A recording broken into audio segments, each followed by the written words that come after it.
ሰላም ጤና ይስጥልን እንደምን አምሽታችኋል የተከበራችሁ የገበያ ሚዲያ ተከታታዮቻችን የገበያ ፖድካስት መሰናዶአችን እነሆ ዛሬም ሰዓቱን ጠብቆ ጀምሯል። በተለያዩ ጉዳዮች ዙሪያ ዛሬም ቆይታ እናደርጋለን ለቀጣይ አንድ ሰዓት ገደማ ማለት ነው። ብዙ ጉዳዮችን ይዘናል። እዚህ ባለፉት ሰዓታት 24 ሰዓታት ብሎም ስቱዲዮ ከመግባታችን በፊት ከጥቂት ደቂቃዎችና ሰዓታት የወጡ መረጃዎችንም ጭምር ይዘን ነው ዛሬ የመጣ ነውና መጀመሪያ እስቲ አንዳንድ ጉዳዮች ምን ተፈጠረ ባለፉት ሰዓታት የሚለውን ጉዳይ በማስቃኘት እንጀምር መሰለኝ። አሜሪካ እንግዲህ በዶናልድ ትራምፕ አማካኝነት ብዙ ነገር እንሰማለን። ከዛ ጋር በተገናኘ በኢራን ላይ ይሄ እያከናወነ ያለው ነገር ኢራን እንደ ቬንዙዌላ አይደለችም የሚለውን ጉዳይ በተመለከተ ዶናልድ ትራምፕ በግልጽ ተናግረዋል። ማለት ያው ኢራን ውስጥ ሊያሳኩ አስበው የነበረው ነገር ምን እንደሆነ ይታወቃል። እነዛ ሀሳቦቻቸውን ማሳካት አልቻሉም። ከዛ ጋር በተገናኘ ኢራን እንደ ቬንዙዌላ አይነት ሀገር አይደለችም የሚል አስተያየትን መስጠታቸው በዚህ ሰዓት ላይ በዓለም ላይ በእርግጥ በመጨረሻ ምን ዶናልድ ትራምፕ የኢራንን ጥንካሬ አመኑ ወይ የሚለው አይነት ሀሳብ እንዲነሳ ምክንያት ሆኗል። ከዚህ ጋር ተያይዞ እንግዲህ ይህንን ኢራን እንደ ቬንዙዌላ አይደለችም የሚለውን ሀሳብ ባነሱበት አጋጣሚ ላይ I'll be honored to meet him በማለት የኢራኑን ሙጅተባ ካሚኒ ማለት ነው ወይም አዲስ መሪ ነው ያሉት። እንግዲህ ኤግዛክትሊ ሙጅተባ ካሚኒ ይሁን አይሁን አናውቅም፣ ግን የኢራንን አዲስ መሪ ባገኝ በጣም ደስተኛ ነኝ፣ ክብር ይሰማኛል የሚል አይነት አቋም ላይ መጥተዋል። እና ከሆኑ ቀናት በፊት ስልጣኔ እናጠፋለን፣ ኢራን በቃ አውቅቶላታል፣ አልቆላታል፣ ከዚህ በኋላ የምንደራደረው አካል እንኳን የለም ሲሉ እንዳልነበረ ሁሉ አሁን ኢራን እንደ ቬንዙዌላ አይደለችም፣ የኢራንን መሪዎች ባገኝ ደስተኛ ሆናለሁ የሚል አይነት አስተያየት ወደ መስጠት መምጣታቸው ዶናልድ ትራምፕ እንዴት ነው ይህ አቋም ለውጥ እያደረጉ ነው ወይ ኢራንን በተመለከተ የሚለው ጥያቄ እንዲነሳ ምክንያት ሆኗል። ትራምፕ በዚህ ቃለ መጠይቃቸው ያነሷቸው ጉዳዮች ብዙዎቹ ሲያነጋግሩ ነበር። ስፔሻሊ ይሄኛውን ከአዲሱ መሪ በሚል የተነሳው ሙጅተባ ሊሆን ይችላል ላይሆንም ይችላል በገናኝ ደስ ይለኛል የሚሉ ነገሮች ማንሳታቸው፣ እንደ ቬንዙዌላ አይደለች የሚሉ እነዛ ነጥቦች እንዳነሳው ነው። እስካሁን ከሌት የማድረጉ ፕሮሰስ ነበር የነበረው። አሁን ግን ምናልባት ነገሮችን ቀዝቀዝ አድርጎ ሰላማዊ ሊፈረም ጥቂት ቀረው የተባለውን የድርድር ሜሞራንደም ኦፍ አንደርስታንዲንግ እሱ ላይ ለመስራት የጣር ያሉም ይመስላሉ። ግን በዚህ ሰዓትም ቢሆን በሁለቱም ወገኖች ዳግም ወደ ጦርነት ሊገቡ የሚችሉባቸው መስፈርቶቻቸውን እያስቀመጡ እንደሚገኝ የተለያዩ መረጃዎች እየወጡ ነበር ባለፉት ሰዓታት እና እነዚህ በአሜሪካ በኩል አሁን ቀይ መስመር ሬድ ላይን ተብሎ የተሰመረበትና ዳግም ወደ ሙሉ ጦርነት እንድንገባ ያስገድደናል ብለው ያስቀመጡት ያሉት ጉዳይ በዚህ በተለያዩ አጋጣሚዎች አሜሪካ ለሰልፍ ዲፌንስ ብላም ይሁን ለተለያዩ ምክንያቶች የምትፈጽማቸው ጥቃቶች እሱን ጥቃት ተከትሎ የሚመጣው የአጸፋ እርምጃ የአሜሪካን ወታደር የሚገድል ከሆነ አሜሪካ በቀጥታ ዳግም ወደ ጦርነቱ እንድትገባ አሳማኝ ምክንያት ወይም ደግሞ ትራምፕ ጉድ ሪዝን ሲሉ ነው የገለጹት። ጦርነት ዳግም እንድንጀምር በቂ ምክንያት ሊሆንልን ይችላል የሚል ሀሳብን አንስቷል። በኢራን በኩል የተነሳው ጉዳይ ደግሞ አሁን ኢራኖች ቶታሊ ነገሩን ከሊባኖስ ጋር አያይዘውት ከሂዝቦላህ ጋር በማያያዝ የገፉበት ነው የሚገኙት። ቤቱ ላይ የሚፈጸም ማንኛውም አይነት ጥቃት ኢራን ጦርነቱን ዳግም ለመጀመር በቂ ምክንያት ይሆነኛል ብላ እንደምታምን ደግሞ የኢራኑ የውጭ ጉዳይ ሚኒስትር አባስ አራግቺ በአንድ ቃለ መጠይቃቸው ላይ ገልጸዋልና ሁለቱም ኃይሎች በተወሰነ መልኩ ለድርድር የሚደረጉ ጉዞዎች እንዳሉ ተቀራርቦ የመነጋገር አይነት ነገሮች መልእክቶችን የመለዋወጥ አይነት ነገሮች እንዳሉ ይነሳሉ። በተቃራኒው ደግሞ ሁለቱም የራሳቸውን ቀይ መስመር አስምረው ያንን ቀይ መስመር ማን ቀድሞ ያልፈዋል የሚል ጉዳይ በጉጉት እንዲጠበቅ እያደረጉ ይገኛል። ከዚህ ጋር በተያያዘ ዶናልድ ትራምፕ ያው በኢራን ውስጥ ወታደራዊ ዘመቻ ማከናወንን በተመለከተ የእግረኛ ወታደሮች ልኮ ለምሳሌ የበለጸገውን ዩራኒየም ከዛ ስለማውጣት በተመለከተ ሲናገሩ የነበረው ሀሳብ አለ። ያንን የበለጸገ ዩራኒየም ሁለት ሀገራት ብቻ ናቸው ይዘውት ሊወጡ የሚችሉ፣ አንደኛ አሜሪካ ነች፣ ሁለተኛ ደግሞ ቻይና ነች ካሉ በኋላ ነገር ግን ከዚህ ቀደም ተመሳሳይ የሆኑ ተልእኮችን ለማከናወን እቅዶች እንደነበሩና ነገር ግን ያንን የነ አሜሪካን እቅድ ዶናልድ ትራምፕ በእኔ አማካኝነት ውድቅ አድርጌዋለሁኝ የሚል አይነት ሀሳብንም ተናግረዋል። ኮቨርት ስፔሻል ኦፕሬሽን ሚሽን እንግዲህ የኢራን ውስጥ የሚገኘውን የበለጸገ ዩራኒየም ስቶክፓይል ክምችቱን ይዞ ለመውጣት የአሜሪካ ወታደሮች ገብተው ይዘውት ይውጡ የሚል ጉዳይ መቼስ እኛም ትንታኔ ሰርተንባቸዋል እና ደጋግመን ያን ጉዳይ ሀሳቡ ቀርቦ የነበረ ቢሆንም ነገር ግን ያን ነገር እንዳይከናወን የኔ ውሳኔ ነው ወይም እኔ ነኝ ያደረኩት። ለምን ሲባል ደግሞ እንደ ጂሚ ካርተር አይነት ሞመንት እንዲፈጠር አልፈልግም። ጂሚ ካርተር ማለት በ1979 ኢራን ላይ አብዮቱ በፈነዳበት ወቅት ላይ የአሜሪካ ፕሬዝዳንት የነበሩ ሰው ናቸው። በእሳቸው የስልጣን ዘመን ጊዜ እነዛ አሜሪካውያን 52ቱ ታጋቾች ተያዙ። ከዛ ለ404 ቀናት ያክል በኢራን ውስጥ እንደታገቱ ቆዩ። ተሞክሮ ነበር እነዚህን አሜሪካውያን ታጋቾች ወደ ቴህራን ውስጥ ገብተው ከኢራን የአሜሪካ ኤምባሲ ውስጥ ይዘው ለመውጣት ወታደራዊ ተልእኮ ተሞክሮ ነበር በኢራን በረሃዎች ላይ ቀልጦ የቀረ ወታደራዊ ተልእኮ ማለት ነውና እንግዲህ ስፔሻል ኦፕሬሽን ነው ያኛውም ከዛ የአሜሪካ ወታደሮች በኢራን ምድር ውስጥ ገብተው እነዛን የአሜሪካ ኤምባሲ ሰራተኞች ይዘው እንዲወጡ ነው አላማው የጄሚ ካርተር የነበረው ነገር ግን በመሬት ላይ ሊከናወን አልቻለም ልክ ተልእኮውን ሊፈጽሙ ከጦር ቤዛቸው ላይ ተነስተው ከዛ ዴዘርት 1 የሚባል አንድ ስፔሲፊክ ሎኬሽን አዘጋጅተው ነበር ኢራን ውስጥና ያ ቦታ የአየር ኃይላቸው ማረፊያ ሆነና ወደ 8 የሚሆኑ ሄሊኮፕተሮች ተልእኮ ሊፈጽሙ ተዘጋጁ ከዛ እነዛ ሄሊኮፕተሮች ሊነሱ ሲሉ አንደኛው የበረሃ ንፋስ ጥሎት እዛው ወደቀ ሁለቱ ተጋጩ 5 ቀሩ ቢያንስ ግን ተልእኮውን ለመፈጸም 6 እና ከዛ በላይ ሄሊኮፕተሮች መገኘት ነበረባቸው ወታደሮቹ ቁጥር በዛ አይነት መልኩ የኢራን የተፈጥሮ ሁኔታ እንግዲህ ጂኦግራፊዋ ምንለው ማለት ነው እንግዲህ በበረሃው አካባቢ ላይ እንዲሁ አድቫንቴጅ ሰጥቶ ያ የአሜሪካ ታጋቾችን ከኢራን የማውጣት ሂደት እንቅስቃሴ ፌል አደረገ ትራምፕ አሁን ያንን አይነት የጂሚ ካርተርን ሞመንት መድገም አልፈልግም ሲሉ ልክ በጂሚ ካርተር ጊዜ ተልእኮ ፌል እንዳደረገ ሁሉ አሁን ላይም በርግጥ ያ ሁኔታ እንደሚመጣባቸው እርግጠኛ ሆነዋል ማለት ነው የጂሚ ካርተር ሞመንትን መድገም አልፈልግም ካልክ በቃ ወታደሮቻችንን ዩራኒየም አውጡ ብለን እዛ ብንልክ ሊስት ሊሆን የሚችለው ነገር የአሜሪካ ወታደሮች ላይ ኪሳራ ደርሶ ጉዳት ደርሶ ነገሩ ለምሳሌ ባለፈው አሜሪካውያን ፓይለት ይዘው ሲወጡ የተፈጠረው ነገር ይታወሳል ምሳሌው ናቸዋል ቀጣይ ኦፕሬሽኖች ሲያቅዱ እዛ ጋር ያጋጠማቸው ኪሳራ የዩራኒየም ኬዝ ደግሞ ስታነሳው ሜቢ ሰው አንድ ሰው ነው ሎኬት ካደረገው ያለበትን ቦታ ይዞ ለመውጣት ቀላል ሊሆን ይችላል ዩራኒየሙ ግን የሆነ ራዲዬሽንም ሊፈጥር የሚችል ነገር ነው ከፍተኛ ጥንቃቄ ይፈልጋል ጊዜ ይፈልጋል ደም ለግብት ውጥት የምትልበት አይነት ኦፕሬሽን አይሆንምና ሜቢ ትራምፕ እዚህ ላይ ዋይዝ የሆነ ውሳኔ ወሰኑ ይመስላል ያንን ሞመንት መድገም አልፈልግም ብለዋል ሰማው ስታየው በቃ የአሜሪካን እንትን ማለት ይሄ ከኢራን ጋር በተመለከተ ጥንቃቄ ማድረግ አካሄድ ላይ እንዳሉ ትረዳለህ ከዚህ ጋር ተያይዞ የኒክሌር ጉዳይ ነው ያለው አይደለ የኢራን የበለጸገ ዩራኒየም በተመለከተ ዓለም አቀፉ የአቶሚክ ኤነርጂ ኤጀንሲ እንግዲህ ኢራንን በተመለከተ ይዞ ወጣ የተባለው መረጃ ምንድነው በኢራን ውስጥ የሚገኝ የበለጸገ ዩራኒየምን በተመለከተ መረጃው ያለኝ ከዛሬ 12 ወራት በፊት ወይም ከአንድ ዓመት በፊት ገደማ ነው ባለፉት 12 ወራት ኢራን 60% ዩራኒየም አላት ከሚለው ጊዜ አንስቶ እስከ ዛሬ ድረስ ወደ ምን አይነት ደረጃ ላይ እንደተሸጋገረ አላቅም ከሰሞኑ ባይዘው ኢራን ኒክሌር አላት ወይስ የላትም የሚል ክርክር ተፈጥሯል በጣም አነጋጋሪ የሆነ ጉዳይ ሆኖ ሰምቷል በማህበራዊ ሚዲያው ስፔሻሊ የኢራን ደጋፊዎች ደግሞ አላት የሚል አቋም ይዘውም መናገር የጀመሩበት ሁኔታ አለ የዓለም አቀፉ የአቶሚክ ኤነርጂ ኤጀንሲ በሪፖርቱ የዛሬ ዓመት ማለትም ጁን 2025 ላይ 440.9 ኪሎ ግራም የሚመዘን 60% የበለጸገው የፒዩሪቲ ደረጃ የደረሰ ዩራኒየም ነበራት ይህ ደግሞ ሾርት ቴክኒካል ስቴፕ ነው የሚለው ፍሮም ዌፐን ግሬድ ዩራኒየም ለመድረስ በቃ አጭር ቴክኒካል ፕሮሰስ ነበር የሚቀር ወደ ጦር መሳሪያ ለመቀየር ጥቂት ነው የሚቀረው 2 ሳምንታት የሚሉት ኔታንያሁ ማለት ሳምንታት ነው የሚቀረው በዛ ደረጃ ነበር የዛን ጊዜ እኔ አክሰሱ በነበረኝ ሰዓት ከዛ በኋላ ማቀው ነገር የለም ምን እየተፈጠረ ከዛ በኋላ በኢራን የኒውክሌር ፕላንቶች ላይ ድብደባ ተፈጽሟል ከዛ በኋላ ጦርነቶች አይተናል ኢራናውያን ኒውክሌር ብንይዝ እንደዚህ አይነት ነገር አያጋጥመንም እኮ የሚል አቋም የያዙ ሃርድ ላይነሮችን ተመልክተናል በዚህ ፕሮሰስ ውስጥና አላቅም ይሄን ነገር ማለቱ ካነሳው የነበረው የሆነ ሲሰራጩ የነበሩ ወሬዎች አሉ አይደል ኢራን ኒውክሌር አላት እስራኤል ሳላት ወይ እንደሚባለው ሁሉ ይሄም ጉዳይ አሳሳቢ ነበርና አሁን ደግሞ የኤጀንሲው መግለጫ ታክሎበት ጉዳዩ በጣም አከራካሪና ጥርጣሬን የሚያጭሩ ነው ቀጥሏል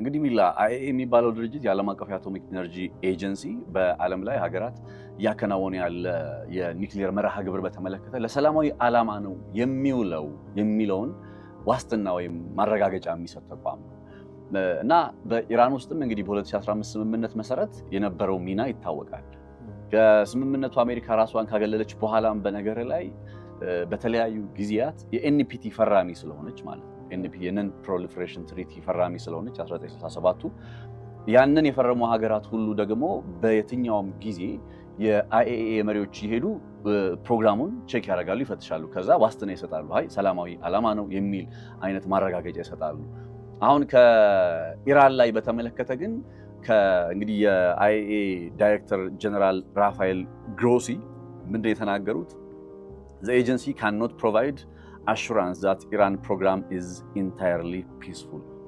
ኤጀንሲው የኢራን የኒውክሌር መርሃ ግብር ሙሉ በሙሉ ሰላማዊ ነው በሚለው ላይ ዋስትና መስጠት አይችልም። እስከ መቼ ድረስ? ገብቶ ሄዶ አይቶ እስከሚያረጋግጥ ድረስ ማለት ነው። ይሄ ማለት ኢራን ራይት ናው እስከዛሬ ድረስ የዓለም አቀፉ ማህበረሰብ እኛን ጨምሮ ኢራን ለሰላማዊ ዓላማ የሚሆን ኒውክሌር አላት የሚለውን ፕሮግራም አላት የሚለውን ነገር ነበር አይደል አጽንኦት የምንሰጠው። አሁን ላይ ግን ጥርጣሬው ተፈጥሯል። እነዛ ብዥታዎችም ሶሻል ሚዲያ ላይ የምናያቸው አላት የላት የሚለው ክርክርም ከዚህ ጋር ተያይዞ የመጣ ነው።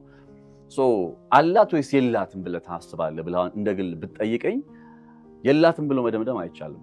ለምን መሰለህ የላትም ብሎ መደምደም አይቻልም? አንደኛ 60 ከመቶ የበለጸገው ዩራኒየም ሁሌ የማቀርበው ማነጻጸር ያለ አይደለ በሁለተኛው ዓለም ጦርነት ላይ የጃፓን ሂሮሺማና ናጋሳኪ ላይ የወደቁ የሃይድሮጅን ቦምቦች የበለጸገ ዩራኒየም መጠናቸው 64 ከመቶ።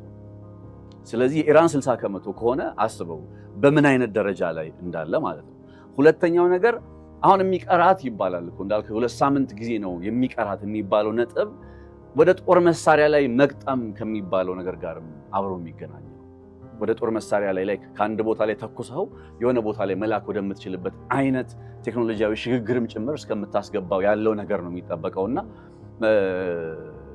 ይህ ዓለም አቀፉ የአቶሚክ ኢነርጂ ኤጀንሲ ማረጋገጫ እስከሚሰጥበት ድረስ መጠበቁ መልካም ቢሆንም ያለው ዝንባሌው ግን እነ ሃርድላይነሮቹ እነ ሙሽታባም እኮ የበለጸገው ዩራኒየም አይወጣም ማለት ጀምረዋል። እንደምታውቀው አይደል? ለምንድን ይሆን እነዚህ ሰዎች አይወጣም ማለት የጀመሩት? ትላንትም አንድ ያቀረብነው መረጃ ነበር። በኢራን ፓርላማ ያሉ ህግ አውጪዎች የዩራኒየሙ ጉዳይ በፍጹም ለድርድር ሊቀርብ የማይገባው ጉዳይ ነው፣ በዛ ጉዳይ ልትነጋገሩ አይገባም የሚል ሀሳብ ያለው ረቂቅም ስለማውጣታቸው የሚያሳዩ መረጃዎች ሲወጡ ነው። የዩራኒየሙ ጉዳይ አሜሪካኖቹ በተደጋጋሚ ያነሱታል። ጥሩ ፕሮግረስ አለ የሚል ነገር ያነሳሉ። ሩቢዮም ሲያነሳው ነበር። ከወደ ኢራን ደግሞ በዛ ጉዳይ ምንም አይነት ንግግር የለም። ካወራንም ኔክስት ፌዝ ላይ ነው። አሁን ሲዝፋየሩን አጠቃለን ከጨረስን በኋላ ነው ልናወራ የምንችለው በዚህ ጉዳይ ላይ የሚል ይነሳል ነበር። ከዛ ደግሞ የምትመለከታቸው ነገሮች ደግሞ በዚህ ጉዳይ ላይ ላይስማሙ ስለሚችሉ ይሆን እንደዚህ አይነት የሂዝቦላ ሲዝፋየሩን ውድቅ የማድረግ ጉዳይ ስታነሳቸው ኢራን ያለ ኢራን ተጽዕኖ መቼ ሂዝቦላ በራሱ ተነሳሽነት ያንን ሲዝፋየር ውድቅ ያደርጓል ብለህ አትጠብቅም። ኢራን ጦርነቱን ትፈልገዋለች ማለት ነው። ምን የያዘችው ነገር አለ? ምን ተማምና ምን ይዛ ነው የሚል ሀሳብ ሰርፕራይዞች አሉን የሚል ጉዳዮች እኮ አይአርጂሲ ኤቭሪዴ ነው የሚያወጣቸው። ሰርፕራይዝ አለን የሚል ጉዳዮች ይነሳሉ። ፕላስ የትላንቱ መረጃ ላይ ምን የሚል አንድ ሀሳብ ደግሞ ተነስቶ ነበር መሰለህ፣ የባሊስቲክ ሚሳይላችን ሬንጅ መስፋት አለበት የሚሉ ሀሳቦችም እየተነሱ ነው። እንዳነሳው ነው ዩራኒየሙ እያበለጸክ ነው አለ 60 በመቶ ደርሶላል። ካሪየሩም ያስፈልግሃል ከአንድ ቦታ ወደ አንድ ቦታ የሚያደርስል። እስካሁን ባለው 2000 ኪሎ ሜትር ራዲየስ የሚያካልሉ ሚሳኤሎች አሏት ኢራን። ግን ትሬቶቿ እነማን ናቸው? ስጋቶቿ እነማን ናቸው ስትል ከዛ በላይ የሚምዘገዘጉ ሚሳኤሎች ያስፈልገዋል። እንደዛ አይነት ስራዎች እንዲሰሩ በበጀትም በምንም ያለምንም ገደብ የኢራን ሚሊታሪ አይአርጂሲ ኤቭሪቲንግ እንዲሰጠው ዲማንድ የሚያደርጉ ጥያቄዎችም ከኢራናውያን ህግ አውጪዎች እየተነሱ ነው የሚገኙትና ይሄ የዩራኒየም ጉዳይ አሁን ኤጀንሲው ደግሞ እንደዚህ አይነት መረጃ ሲጨምርበት መስራት ይችሉ ነበር ማለት ነው። ጊዜው ነበራቸው ማለት ነው። ቴክኒካል አቢሊቲው የሚታሙበት አይደለም። እስካሁንም ፕሮሰስ ያደርጉት ለረጅም ጊዜያት ያቆዩት ኢንቨስት የሚያደርጉበትም ፕሮጀክት ወይም ፕሮግራም ስለሆነ ጊዜው ነበራቸው። አቅሙ ካላቸው ሊሆን ይችላል የሚል ድምዳሜ ላይ እንድደርስ ያደርጋል። ከምንም በላይ ደግሞ ቀደም ብሎ 1 ሰዓት ላይ አካባቢ በተለቀቀው ፕሮግራማችን ላይ ሰርቼው የነበረው ጉዳይ መሰለህ ኢራን እንዴት የሰሜን ኮሪያ ሞዴል የተከተለች እንደሆነ ፓተርኖቹን በማንሳት ነበርና እንግዲህ ሰሜን ኮሪያ በእነ አሜሪካ እንትን ያለ መሆኗ ምክንያት ያለ መደፈሯ ምክንያት እና አሜሪካ ድሮ በሚያስፈራሩት ድሮ እኮ ሰሜን ኮሪያ ልክ የሆነ የጦር መሳሪያ ሙከራ ስታደርግ በዛ አካባቢ ላይ የአሜሪካ የኒውክሌር ጫኝ ሰብማሪኖች አሉ አይደል? ኒውክሌር የታጠቁት እነሱ ወደ ኮሪያ አካባቢዎች ይጠጉና የሆነ እንቅስቃሴ ያደርጋሉ። ኤቭሪ ታይም እንደዛ ይደረግ ነበር። ራይት ናው ግን ሰሜን ኮሪያ እንደፈለገች ታደርጋለች፣ ትሞክራለች ምናምን እና አሜሪካም ዞር ብሎ አይሄዱ እና ለምን ሲባል ለሰሜን ኮሪያ ኒውክሌር ዲተረንስ ሆኗታል፣ ዋስትና ሆኗታል። ገብቷል። የህንድና ፓኪስታንን ተሞክረው ለምሳሌ ህንድና ፓኪስታን የፈለገ ጦርነት ውስጥ ቢገቡ የማያልፉት ቀይ መስመር አለ። የመከባበር ደረጃቸው አለ። አሁን ጦርነት ውስጥ አልገቡም እኮ አይደለም። ሁለቱን ሀገራት ግን ያከባበረው ምንድነው? ሁለቱም የኒውክሌር ጦር መሳሪያ የታጠቁ ሀገራት ናቸው። ስለዚህ እርስ በርስ መጠፋፋት ይችላሉ። በኒውክሌር ጦር መሳሪያ በታጠቁ ሀገራት መካከል ደግሞ ሚቹዋል አሽርድ ዲስትራክሽን የሚባል ሐሳብ አለ። አንተ ከሞትክ እኔም አልተርፍም። ለምሳሌ አንተ ሀገር ላይ ኒውክሌር በተኩስብህ አንተ ኒውክሌር ካለ ምንድነው የምታረገው? ትተኩሳለህ። ስለዚህ አሁን ኢራን እኮ የሚከራከረው ብዙ ጊዜ ይሄንን ነው። ኢራን የኒውክሌር ጦር መሳሪያ ቢኖራት ይላሉ። አይ ዶንት ኖ አንተ ምን እንደምታስብ አላውቅም። ኢራን የኒውክሌር ጦር መሳሪያ ቢኖራት እስራኤል ላይ ትተኩሳለች። ሞኞች ናቸው እንዴ? በዛ ደረጃ ይሄ ሁሉ ነገር አይፈጠርም እንጂ ኢራን የኒውክሌር መሳሪያ ቢኖራት አንደኛ ይሄ ሁሉ ነገር አይፈጠርም። ስለመተኳኮስም አያስቡም፣ አይታሰብም። ግን ዱ ዩ ቲንክ አሁን እንደው ትተኩሳለች ብለህ ታስባለህ? ኢራን ተኮሰች ማለት እስራኤልን ተዋት፣ የላትም የምንባለው አለኝም የለኝም የምትለው እስራኤልን ተዋት። አሜሪካ ዝም ትላታለች? አሜሪካ ልክ ኢራን አንድ ስትተኩስ 100 ነው የምትተኩሰው። ምንም የሚቀር የለም ኢራን ውስጥ ገብቷል። ለዛ እነ እንትና ለምንድን ነው የሚፈልጉት? እነ ኢራን ለምንድን ነው የሚፈልጉት ኒውክሊየርን? ለዲተረንስ ነው።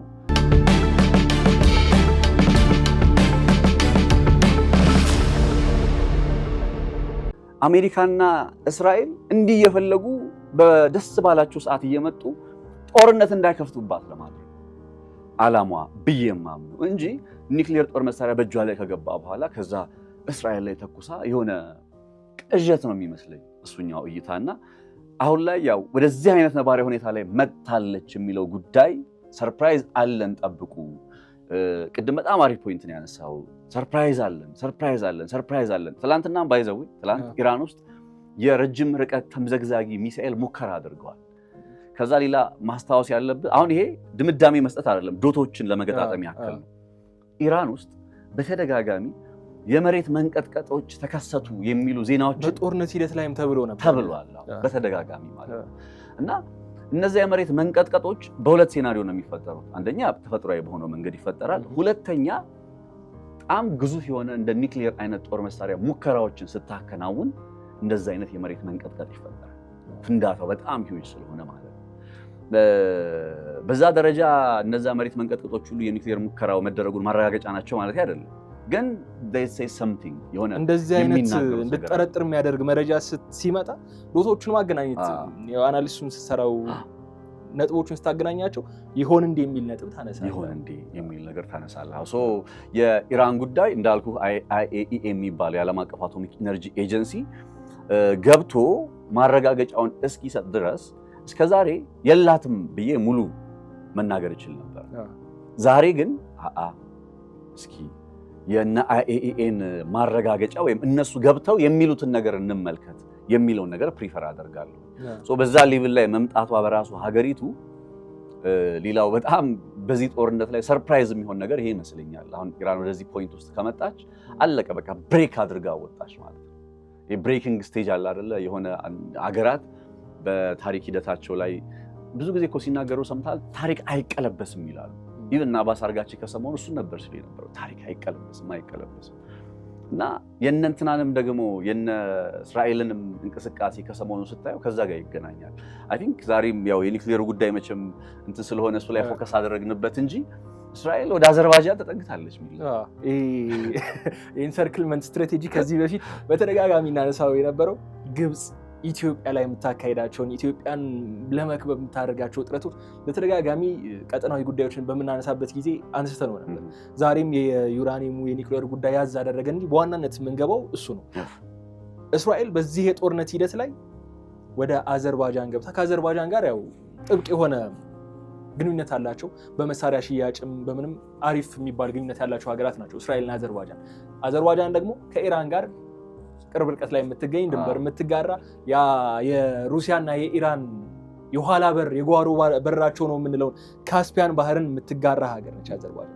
ኢራን እስራኤል በጦርነቱ ሂደት ላይ በአዘርባይጃን ኢሊት የሚባሉ ኃይሎቿን አሰማርታ እንቅስቃሴ እያደረገች ነው የሚል ጉዳይ ተነስቷል። የሚያስገርመው ነገር ደግሞ እሱ ብቻ አይደለም። እስራኤል በዚህ የጦርነት ሂደት ላይ የተጠቀመችባቸው ሀገራት 4 ስለመድረሳቸው እየተነሳ ነው። ከበባውን ለማጠናከር የኢራቁ ጉዳይ ከዚህ በፊት ተነስቶ ነበር። ኢራቅ ውስጥ ቤዝ ነበራት እስራኤል ሚስጥራዊ ቤዝ ነበራት የሚል ጉዳይ ተነስቷል። አሁን 2 ቤዞች ሳይኖሯት አይቀርም ነበር በኢራቅ ውስጥ የሚል ጉዳይ ተነስቷል። ሌላኛው የዩኤኢው ጉዳይ ነው። እስራኤል ዩኤኢን በአይረን ዶም ለመከላከል ብቻ ሳይሆን ወታደሮቿንም ጭምር በመላክ የራሷን ኢንትረስት ለማስከበር ነበር እንቅስቃሴ ስታደርግ የነበረው የሚል ጉዳይ ተነስቷል። ሌላኛው አስገራሚው ጉዳይ ደግሞ አዲሷ በእስራኤል እውቅና የተሰጣት ሶማሊላንድም በዚህ ጦርነት ላይ የራሷ የሆነ ሚናን ስትወጣ ነበር የሚል ጉዳይ ተነስቷል። ለሶማሊላንድ እውቅና መስጠቷን ተከትሎ እስራኤል ከሶማሊላንድ ደግሞ እንደምላሽ እስራኤል ጦር አውሮፕላኖች በአረቢያን ፔኒንሱላ ዞሮ በሚያልፉበት ሰዓት የሶማሊላንድን የአየር ክልል ለመጠቀም የሚያስችላቸውን ፍቃድ አግኝተው ነበር የሚሉ ጉዳዮችም ተነስተዋልና በእነዚህ 4 ሀገራት ላይ እስራኤል በዚህ የጦርነት ሂደት ላይ መገኛ ነበራት፣ እንቅስቃሴዎችን ስታደርግ ነበር የሚለው ተነስቷል። በጣም የሚገርመው ግን ወደ አዘርባይጃን ያደረገችው እንቅስቃሴ ትኩረትን ስቧል። ሲኤንኤን ኤክስክሉሲቭ ብሎ ዛሬ ነው ስቱዲዮ ከመግባታችን ከጥቂት ደቂቃዎች በፊት ያወጣው ይሄን መረጃ። አሜዚንግ ነው የምልህ። አሁን እስራኤል በታሪኳ ለመጀመሪያ ጊዜ ነው አሁን ይሄ ነገር እየሆነ ያለው። እነሴንስ ከዚህ በፊት በሌላ ሀገር የጦር ሰፈር ስለመገንባት በሌላ ሀገር ተጽዕኖዋን ስለማሳደግ ስፔሲፊካሊ ደግሞ ሚሊተሪ ተጽዕኖዋን ስለማሳደግ እንቅስቃሴ አድርጋ አታውቅም። አሁን እነ ጠቅላይ ሚኒስትር ቤንያሚን ኔታንያሁ እስራኤልን ከሚድል ፓወርነት ወደ ግሬት ፓወርነት ለመቀየር በሚያደርጉት ሂደት ውስጥ አንደኛው የግሬት ፓወሮች ፓወር የሚባለው ነገር ሲገለጽ በሁለት መልኩ ይገለጻል። ልዕለ ኃያልነት የሚባለው ነገር፣ ጠንካራ መሆን የሚባለው ነገር በሁለት መልኩ፣ አንደኛ በሚፈለገው ቦታ ላይ ኢንፍሉዌንስ ማድረግ መቻል፣ የሚፈለገው አካባቢ በአራቱም አቅጣጫ እንግዲህ በዓለም ላይ በምታየው በአራቱም አቅጣጫ ላይ ተጽዕኖን ማድረግ መቻል። አሜሪካ በዚህ የት ትቀራለች? በሁሉም አቅጣጫ አለች አይደለ? ዛስ ዋይ ግሬት ፓወር የሆኑት እነ ቻይናን ግሬት ፓወር ያደረጋቸው ኢኮኖሚያቸው ነው። እነሱም ለዛ ነው የንግድ መስመር መቆጣጠር የሚባለው ነገር ላይ ትኩረት የሚያደርጉት። እነ ሩሲያን ምንድነው ግሬት ፓወር ያደረጋቸው ስትል ኒክሊየር ነው። በጣም በርካታ የሆነ ኒክሊየር ስለነበራቸውና የሶቪየት ህብረት ርዝራዥ ስለሆኑ ማለት ነው። አሁን እስራኤል ወደ እንደዛ አይነት ነገር ውስጥ የሚሄድ እቅድ አላት። ባይዘው የመካከለኛው ምስራቅ ላይ ገኖ ለመውጣት እያደረገች ባለው ጥረት ውስጥ ኢራን የምትባለው ሀገር መታ ከፊቷ እንደ ጋሬጣ እስከምትቆምበት ድረስ ማንም ኃይል ከፊቷ አልቆመም ነበር። ሄደች ከእነ ኢራቅ ላይ እነ ሶሪያ፣ እነ የመን፣ እነ ሊባኖስ የዛ የምታውቃቸው ሀገራት ሁሉ ሳውዲ አረቢያም እኮ ምንም እንኳን ከእስራኤል ጋር ዲፕሎማሲያዊ ግንኙነት ወይም ኖርማላይዜሽን የሚሉት እውቅና በመስጠት የታጀበ ግንኙነት ባይኖራትም የንግድ አጋርነቶች እኮ አሉ፣ ትብብሮች አሉ፣ አብረው መስራቶች አሉ። በአሜሪካ ኩባንያዎችም በቀጥታ ከእስራኤል ኩባንያዎች ጋር ዩናይትድ አረብ ኤምሬትን የምታውቃት ነች ያለችበትን ሁኔታ። ሄደችና ተጽዕኖዋን እያሳረፈች ኢራን የምትባለው ሀገር ላይ ስትደርስ ይሄ ጋሬጣው መጣ። አላሳልፍም ያለው በመካከለኛው ምስራቅ ላይ ገና ከወጣች ነው ዓለም አቀፋዊ ተጽዕኖዋ የሚሰፋላት እስራኤል። ያንን የመካከለኛው ምስራቅ ገኖ የመውጣት ህልሟን ነው አሁን ኢራን አንገቱ ላይ የቆመችበት ማለት ነው። ስለዚህ ይህንን ጉዳይ ለዚህ ነው ጦርነቱ አይቆምም የምልህ ባይ ዋት ኤቨር ሚንስ ኢነሴንስ። አሁን በድርድር ቢጨርሱት እንኳን ከሆነ ጊዜ በኋላ ተመልሶ ጦርነቱ መምጣቱ አይቀርም የምልህ የልዕለ ኃያል ሀገራቱ ፍክክር በሃይማኖታዊና በታሪካዊ ሽኩቻዎች የታጀበ ስለሆነ ጭምር የኢራንና የእስራኤል ጉዳይ ማለት ነው።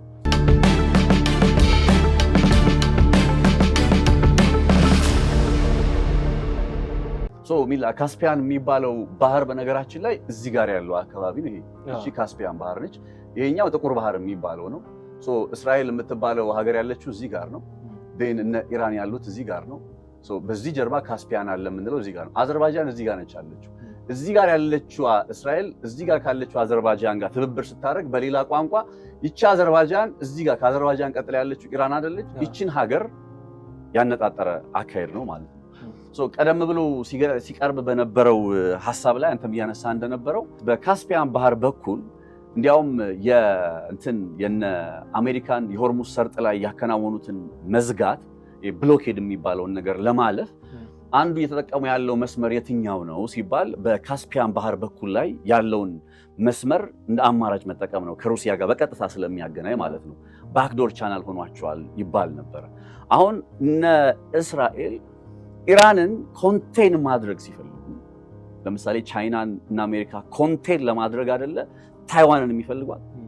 ታይዋን እኮ ፕሬዘንሷ የታይዋን አስፈላጊነት ቻይና የምትባለውን ሀገር ኮንቴን ለማድረግ ከዛ ኢኮኖሚካሊ ያላት አጋርነት እንዳለ። አሁን እንዴት ነው ኢራንን ኮንቴን ማድረግ የሚቻለው ሲባል መክበብ ነው እንዳለ። ሲከቧት በኦማን በኩል የአሜሪካ ብሎኬድ አለ። በላይ በኩል ያለው ግን በእነ አዘርባይጃን በካስፒያን ባህር በኩል ያለው ቦታ ላይ ግን በነፃነት ትንቀሳቀሳለች ኢራን የመሬት አቀማመጧ ተጠቃሚ ነች እኮ የምንለው ለዚህ ነው። ልክ የካስፒያን ባህርን በዚህ በኩል ካየ በኋላ በታች በኩል እዚህ ጋር ስትመጣ ፐርሺያን ገልፍ አይደል? እዚህ ጋር የኦማን ባህር አለ፣ ቀጥሎ የህንድ ውቅያኖስ ይመጣል። በዚህ በኩል ሶስቱ ጎረቤት ያሉት እና አፍጋኒስታን፣ ተርከሚስታን እና ፓኪስታን አሉ። ከዛ ቀጥሎ ከነሱ በኋላ የበረሃው አለ። ይሄ በጣም ግዙፍ የሆነ ሁለት በረሃዎች አሉ፣ ስማቸውን ረሳሁት። በበረሃ ትጠበቃለች። በዚህኛው በኩል ስትመጣ ደግሞ በነ ኢራቅ በነ ቱርክ በኩል ያለው ጋር ስትመጣ በተራሮች ትጠበቃለች፣ የነ ዛግሮቭ ተራሮች የሚባሉ። አሁን ያንን የመሬት ተጠቃሚነቷን የመሬቷ አቀማመጥ አድቫንቴጇን እንዴት አድርገን ነው ወገቡን ብለን የምናስቀረው ብለው ሲያስቡ ነው አዘርባይጃን ወደዚህ አይነት ቀመር ውስጥ የገባችው። እነ እስራኤል ደግሞ ካስታውስ ከዚህ ቀደም ሄክሳጎናል ብለው የደህንነት ቅርጽ ህንድን የሚያጠቃልል በተወሰነም እኮ ስለ ኢትዮጵያም ጭምር ተወርቷል። ኢትዮጵያም ተነስታበት ሄክሳጎናል በሚባለው። ስለዚህ በዛ አይነት አካሄድ ውስጥ አሁን እንግዲህ እነ ሶማሊላንድን ከያዙ እነ ዩኤን ከያዙ እነ አዘርባይጃንን ከያዙ ህንድም አለችበት ብያለሁ። ከዛ ኢራቅ ውስጥ በድብቅ አለች። ዋሽንግተን ፖስት ነው ምናምን በምርመራ ዘገባ 2 የጦር ሰፈሮች አሉ ብሎ በግልጽ ሰርተውታል። ስለዚህ እንደዚህ አድርገው ኢራንን የመክበቡ አካሄድ ምክንያቱም ኢራን ላይ ካልጨረሱ ኢራን ላይ ሉዝ ካደረጉ ያው እንደምናየው ሉዝ ያደረጉ ነው ብዬ ነው የማምነው ሆነስትሊ። ቀጣይ ወደ ቱርክ አይደለም መሸጋገር የሚፈልጉት ወደዛ መሄዳቸው ኢራን ማለቅ አለበት። ሶ ኢራንን እንዴት አድርገን ነው ኮንቴል ልናረጋት የምንችለው ሲባል አንዱ በአዘርባይጃን በኩል ነው።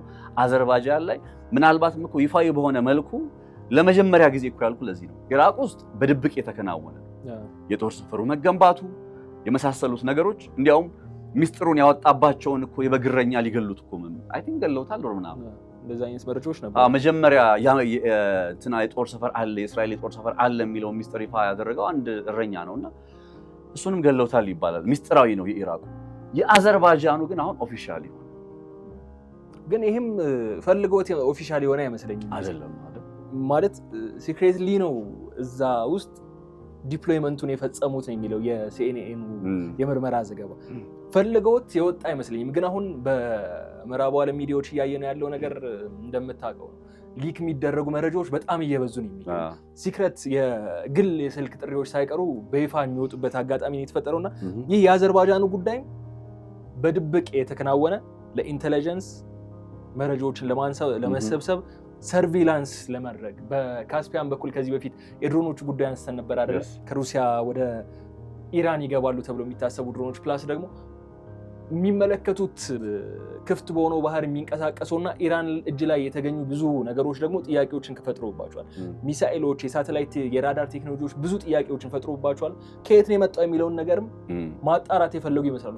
ለሰርቪላንስም እንደሚጠቀሙበት ተነስቷል የአዘርባይጃን የጦር ሰፈር። ከዛ ባሻገር ደግሞ እንደ ኢራቁ ሁሉ በአዘርባይጃንም የድሮንና የአውሮፕላን ቤዞችንም ለመገንባትና ከዛ በመንቀሳቀስ ጥቃቶችን ለመፈጸም አስፈላጊ ሆኖ ከተገኘ ደግሞ የእግረኛ ወታደር ሳይቀርም በዛ አካባቢ ለማንቀሳቀስ ፍላጎቶች እንዳሏት እስራኤልን የተነሳው ሜይንሊ ደግሞ የአዘርባይጃኑ ጉዳይ ከነዚህ ሁሉ ነገሮች ባሻገር የኢራንን የኒውክሌር ፕላንቶችንና የሚሊታሪ ቴክኖሎጂ ፋብሪካዎቻቸውን ታርጌት ለማድረግ ነው እስራኤል አዘርባይጃን ላይ መገኘት የፈለገችው የሚለውን ጉዳይ ተነስቷል። ግን ደግሞ አሁን ጦርነቱ ሲያገረሽ ሌላ ተጨማሪ ታርጌት ደግሞ በኢራናውያን ሊስትም እየገባን የሚገኘው ኢራን ከዚህ ቀደም የምታስጠነቅቀው ከእስራኤልም ሆነ ከአሜሪካ ጋር የሚደረጉ ትብብሮችን በተደጋጋሚ ታስጠነቅቃለች።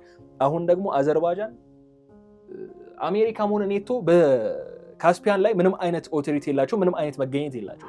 ለዛም ነበር ሩሲያና ኢራን እንደ ግል ውሃቸው የሚጠቀሙበት የፈለጉትን ነገር ሲያደርጉበት የቆዩትና ይህ ግን ያንን ናሬቲቭ የሚቀይር ይመስለኛል። እስራኤል አሁን በዚህ አካባቢ መገኘቷ ቢያንስ ሌላ ነገር እንኳን ባታደርግ ምን እየተደረገ ነው የሚለውን ጉዳይ ግን በቅርበት ለመከታተል እድልን ይፈጥርላታል። ይህ ደግሞ በኢራን በኩል በምንም መልኩ ተቀባይነት ሊኖረው የማይችል አዘርባይጃንን ከጥቃት ኢላማ ሊያርቃት የማይችል ጉዳይ ሆኖ ነው የሚታይ። ዴፊኒትሊ የእነ ኢራን ስትራቴጂ አሁን እሱ ነው አይደለ? ለምሳሌ ምን ይባላል ሊባኖስን እየደበደበች የምትቀጥል ከሆነ የማታቆም ከሆነ የነ ኢራን ኢላማ ሊሆኑ ከሚችሉ ሀገራት መካከል ዋነኛዋ የሊባኖስን አጸፋ ለመስጠት ወደ ዩናይትድ አረብ ኤሚሬት ትኩረት ልታደርግ ትችላለች ይባላል። ማን? ኢራን። ምንድነው በሊባኖስ ውስጥ ያለው ነገር ካልቆመ ማለት ነው። አሁን በዚህ በካስፒያን ባህር ላይ ስምምነት ነበራቸው ባይዘው የካስፒያን ባህርን በተመለከተ ካስፒያንን የሚዋሰኑ ሀገራት እነ አዘርባይጃን እነ ራሷ ራሽያ ኢራን ምናምን የምንላቸው ሀገራት ስምምነት ነበራቸው በዛ ቦታ ላይ ማለት ነው። ተርከሚስታንም ትዋሰነዋለች ባይዘው ከአዘርባይጃን ጋር ራሽያም ከመኖሯ ባለፈ ካዛኪስታን የመሳሰሉት ሀገራትም ይዋሰኑታል እና እነዚህ ሀገራት ስምምነት አድርገዋል። እንዴት ነው ይሄንን ቦታ በጋራ መጠቀም የምንችለው በሚለው ጉዳይ ላይ አንዱ የተስማሙበት ነገር ምንድነው? ኢራንም አብራ ከነዚህ ሀገራት ጋር እንድትስማማ ያደረጋት ጉዳይ አንደኛ የኔቶ ፕሬዘንስ አይኖርም በሚል ነው። ሁለተኛ የእነ እስራኤል ፕሬዘንስ አይኖርም በሚል ነው። ነገር ግን አሁን እስራኤል ካለችበት አሁን ቅድም ከነገርኩ ሁኔታ አንጻር በመካከለኛው ምስራቅ ላይ ገናና ሀገር ሆና ለመውጣት ጥረት እያደረገች ያለች ሀገር በመጪዎቹ 10 ዓመታት አሜሪካ ላይ ያላትን የጦር መሳሪያ ጥገኝነት አስወግዳ በራሷ በሁለት እግሯ ለመቆም የምትፈልግ ሀገር ነች። የራሷ የሆነ ስፌር ኦፍ ኢንፍሉዌንስ ትፈልጋለች። ተረዳ? ያ የራሷ የሆነ ስፌር ኦፍ ኢንፍሉዌንስን የመፈለግ ጉዳይ ዩናይትድ አረብ ኤሚሬት እና እስራኤልን አንድ የሚያመሳስላቸው ነገር they are newcomers አዲስ መጪ ናቸው። አዲስ መጪ ናቸው in a sense ሲመጡ ኦልሬዲ ዓለም በሆነ ስታትስ ኮ ውስጥ ገብቶ ነው የሚጠብቃቸው። ለምሳሌ አሁን አዘርባይጃን ጋር ለመሄድ ስታስብ እስራኤል ኦልሬዲ አዘርባይጃን ከነ ኢራን ጋር ከነ ራሽያ ጋር ያንን አካባቢ በይፋ እነ ኔቶ እነ እስራኤል ምናምን እንዳይመጡበት የሚከለክል ወይም ለኢራን ጠላት አሁን እስራኤል ተብሎ በግልጽ ባይጠቀስም ነገር ግን ኔቶ ሲባል አንዱ እሱ ነው። ያው እስራኤል ኔቶ አባል ነች እያልኩ ደግሞ አይደለም። ነገር ግን ያው ለኢራን ህልውና አደጋ መሆኑ ስለማይቀር ማለት ነው የነ እስራኤል ፕሬዘንስ ጉዳይ በምንም አይነት ተአምር እንትና ኢራን ይህንን የነ አዘርባይጃን መንግስት አካሄድ አትቀበላቸውም። ስለዚህ የካስፒያን ባህር አሁን ስለ ፐርሺያን ገልፍ ብቻ ነበረ በብዛት የምናወራው። አሁን ስለ ፐርሺያን ገልፍ ብቻ ሳይሆን ካስፒያን ባህርን ቅድም አንተ እንዳልከው ወደ ሌላ የጦር ግንባርነት ምክንያቱም ኢራን ፎር ሹር ነው የምልህ እነ ዩናይትድ አረብ ኤሚሬትን እኮ የምታጠቃው እነ ዩናይትድ አረብ ኤሚሬት እኮ በቀጥታ ሚሳኤል ተኩሶባት እኮ አይደለም። አንደኛ መደላደል ስለፈጠሩ ተባባሪ ስለሆኑ ነው። በሌላ ቋንቋ አዘርባይጃን አሁን በዚህ ሁኔታ ተባባሪነቷ ከታየና ከመጣ እንዴት ነው ከኢላማ ውስጥ ላትገባ የምትችለው? በነገር ላይ 60 ማይል ኦር ደግሞ ኦልሞስት ወደ 100 ኪሎ ሜትር አካባቢ ርቀት ላይ ነው ያለው። ከኢራን ድንበር በ100 ሜትሮች ርቀት አካባቢ ላይ ባለ ስፍራ ጭምር እንቅስቃሴ ያለ ነው እየተባለ ነው። አስብ ከኢራን ድንበር በ100 ኪሎ ሜትሮች ርቀት ላይ የእስራኤል እንቅስቃሴ። ይህንን ነገር ኢራን እያየች ዝም ትላለች ብሎ ማሰብ አንድ ኢራንን አለማወቅ ነው የሚሆነው። አሁን ካለው ነባራዊ ሁኔታ የሚካድ ስላልሆነ ኢራን በዚህ ሰዓት ላይ ልክ እነ እስራኤል በመካከለኛው ምስራቅ ገናና ሆነው ለመውጣት ጥረት እያደረጉ ነው እንደሚባለው ኢራን ደግሞ ከመካከለኛው ምስራቅ አልፋ በዓለም ላይ ቁልፍ ከሚባለው ሀገራት መካከል መሆኗን እያረጋገጠች ያለች ሀገር ነች። እድሜ ለሆርሙዝ ሰርጥ የሆርሙዝ ሰርጥን ከያዘች በኋላ ነገሮች ተቀይረዋል አይደለ? ስለዚህ የነ እስራኤልን ሁኔታ እንደ ቀጠናዊ መገዳደር አድርገህ ብትመለከተው ራሱ ቀጠናዊ ግድድር ለምሳሌ በሳውዲና በዩናይትድ አረብ ኤሚሬት መካከል አለ የምንለው ቀጠናዊ መገዳደር አለ። እንደዛ አይነት አድርገህ እንኳን ብትመለከተው ምንም እኮ አይደለም የሚያራኩታቸው ዩኤኢንና አቡዳቢንና ሪያድን እንደዚህ የሚያባላቸው ኦር ውጥረት ውስጥ ያስገባቸው በሱዳን ውስጥ በፕሮክሲ ጦርነት የሚያዋጋቸው ምንም የሚያባብላቸው ነገር በየመን ውስጥ የሚያዋጋቸው በሶማሊያ ፖለቲካ ውስጥ ጣልቃ እንዲገቡ ያደረጋቸው ሌላ ምንም ሳይሆን ቀጠናዊ ራይቫለሪ ነው፣ ሪጂናል ራይቫለሪ።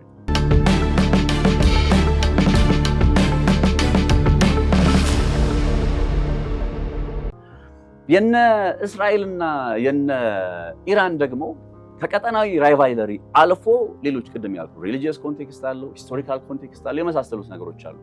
ሶ ዜር ኢዝ ኖ ዌይ ኢራን ይህንን የእስራኤል ወታደራዊ ኃይል በአዘርባይጃን ውስጥ ሊኖረው የሚችለውን ፕሬዘንስ ባይዘው ሴኩሪቲ ዳይለማ ነው። አንድ ነገር ልንገርህ፣ ምሳሌ ግብፅ መታ ኤርትራ ውስጥ የጦር ሰፈር ብታስቀምጥ ወይ ጅቡቲ ላይ የጦር ሰፈር ብታስቀምጥ ለኢትዮጵያ እኮ እንደ ሴኩሪቲ ዳይለማ ነው፣ የደህንነት ስጋት ነው። ያን አካባቢ ላይ ችግር ፈጥራ የሆነ ነገር ልታደርግ ትችላለች የሚል አንደኛ በድንበር አትዋሰናትም። ግብፅና ኢትዮጵያ በድንበር አይዋሰኑ። ለምንድን ነው ሱዳንን አልፋ ኤርትራ ውስጥ መታ ግብፅ የጦር ሰፈር የምትገነባው? ይሄ ዓለም አቀፍ መርህ ነው። ስለዚህ ሴኩሪቲ ዳይለማ የሚባለው ነገር እና ኢራን የእስራኤልን ወደ አዘርባይጃን መምጣት እንደ ሴኩሪቲ ዳይለማ ነው የማየው ብላ ዲፌንሲቭ አክሽን ራሱ የመውሰድ መብት አላት ለማለት ያክል ነው የሚለው አዲቲ በአንተ ሀሳብ ስማማለሁ። ለምን መሰለህ አሁን እስካሁን በነበረው ሂደት ከርቀት ነበር ጥቃቶች የሚፈጽመው። አሁን ኦልሬዲ ወደ ድንበሯ ነው እየተጠጉ የሚገኙት። ወደ ድንበሯ መጠጋት ማለት ደግሞ ያው እስራኤላውያን የኢንተለጀንስ ሲስተማቸው እንደምታውቀው ነው ሞሳድ እንደዚህ አይነት አጋጣሚዎችን በመጠቀም ወደ ኢራን ምድር ሰርጎ ሊገባ የሚችልበት ብዙ የራሱን የቻሉ ኦፕሬሽኖችን ሊያደርግ የሚችልበት እድል መክፈት ነው። እዛ ድረስ መጥቶ ዝም ብለህ መመልከት ማለት ኦልሬዲ በቃ እስቲ ግቡና እንደምትፈልጉትን አድርጉ። በ12 ቀናት ጦርነት እንደዛ አይነት ነገሮች ነበሩ፣ የሞሳድ ኤጀንቶች በኢራን ምድር ነበሩ የሚል መረጃዎች ይነሱ የለም። ሶ እንደዛ አይነት ነገሮች እንዲመጡ አሁን መደላድል ማመቻቸት ነው። አዘርባይጃን ያው የእስራኤል የመሳሪያ ደንበኛ ነች እንደምናውቀው። ፕራይመሪ አርምስ ሴሏ እስራኤል ወደ አዘርባይጃን እንደምልክ ይታወቃል። እሷ ግዴታ ሊሆንባት ይችላል። ከእስራኤል ጋር ያለባት ግንኙነት ይህን እንድታደርግ ሊያስገዳት ይችላል። ወይም ደግሞ ሜይ ቢ ሲክሬትሊ እንደ ኢራቁ ያለ መንግስት እውቅና ያለ አዘርባይጃን መንግስት እውቅና የተደረገ ነው የሚሉ ሀሳቦችም ተነስቶ በዛ መልኩ እናደርገዋለን እናንተ ከጥቃት ነፃ ትሆናላችሁ የሚል ሀሳብም ተነስቶ ነበር ሊሆን ይችላል። ግን አሁን ኢንቨስቲጌት ተደርጎ ጉዳዮች አሁን መሬት ላይ ወጥተው ምን ያክል እንቅስቃሴ የተደረገ ነው፣ የት ቦታ ጋር ይገኛሉ፣ ምንድን ነው እየተፈጸመ ያለው የሚለውን ነገር በግልጽ እየተመለከት ነው ያለው ነው መሬት ላይ።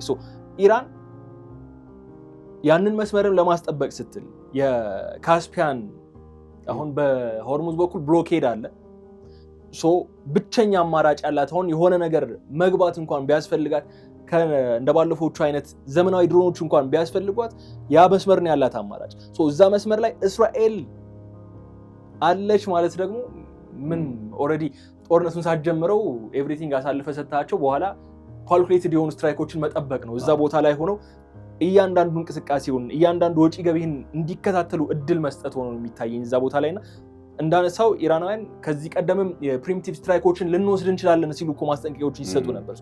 የነዚህ ፕሪሚቲቭ ስትራይኮች አንደኛው ኢላማ ሊሆን የሚችለው ይህ በአዘርባይጃን የሚገኝ የእስራኤል የድሮን የሰርቪላንስ እና የኢንተለጀንስ ማዕከላት ሊሆኑ እንደሚችሉ ነው የሚገምተው።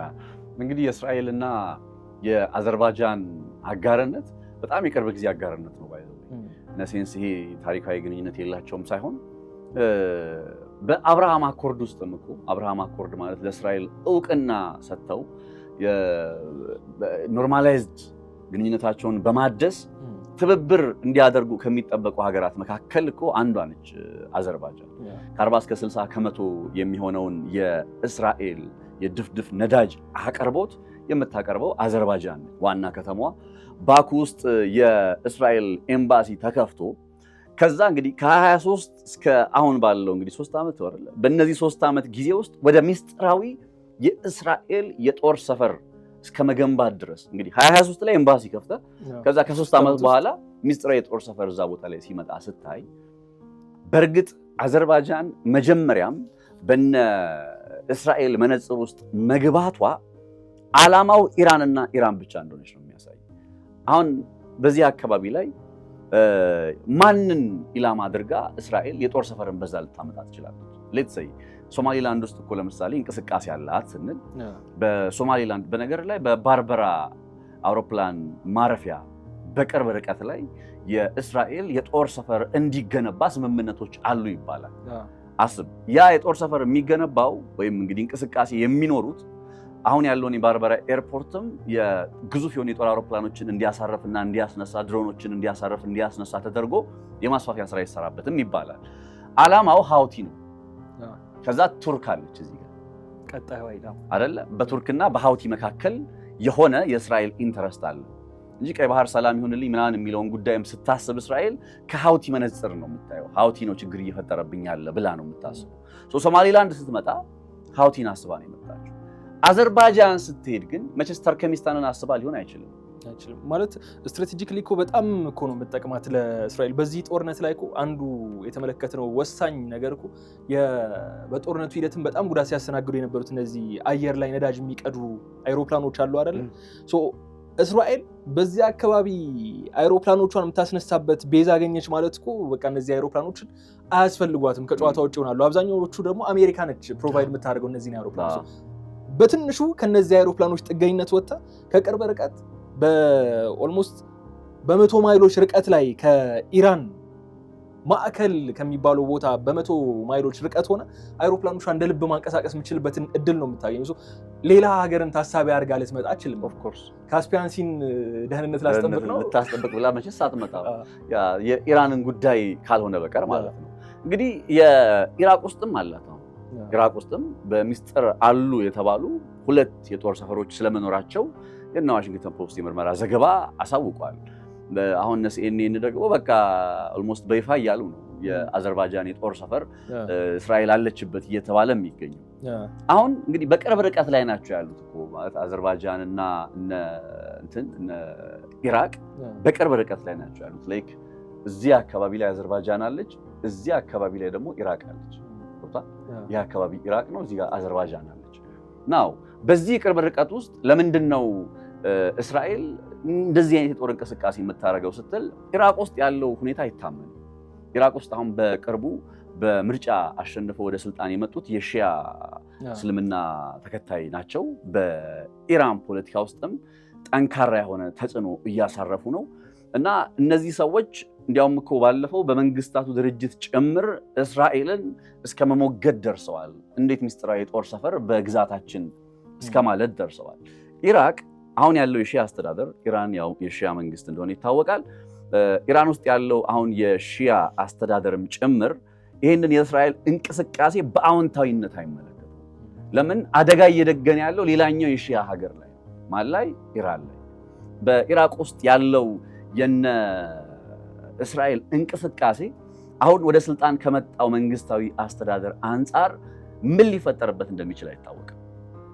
አይ ቲንክ ግድያ ውስጥም የገቡት የተኩስ ልውውጥም ጭምር ተፈጥሮ ነበረ። ልክ ቦታው ላይ ኢራቅ ውስጥ የእስራኤል የጦር ሰፈር አለ የሚለው ጉዳይ ከተሰማ በኋላ የኢራቅ ባለስልጣናት ወታደሮችን አዘው የእስራኤላውያኖቹ አሉ ወደሚባልበት ቦታ ላይ እንዲሄዱ አድርገው ነበር እና ያኔ የተኩስ ልውውጥ ተፈጥሯል በኢራቅ ወታደሮችና በኢራቅ ምድር ላይ በሚስጥር በሚገኙ የእስራኤል ወታደሮች መካከል።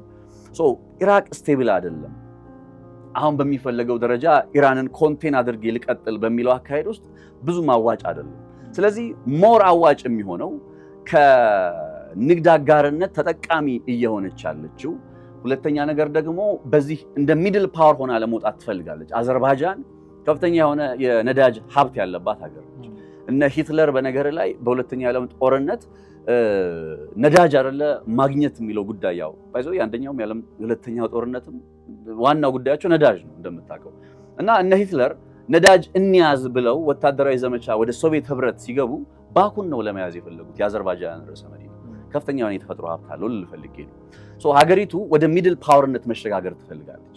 ወደ ሚድል ፓወርነት ለመሸጋገር ከነ እስራኤል ጋር ግንኙነትን ኖርማላይዝ አድርጋ በአብርሃም አኮርድ ውስጥ መጠቃለል ከሚለው ነጥብ ጀምሮ እነ እስራኤል ጋር ትብብሯን አጠናክራ እነ ዩናይትድ ስቴትስን ይዛ እና አሜሪካን ከጎኗ ይዛ መቀጠል ነው የምትፈልገው። ፓተርኗ እሱን ነው የሚያሳየው።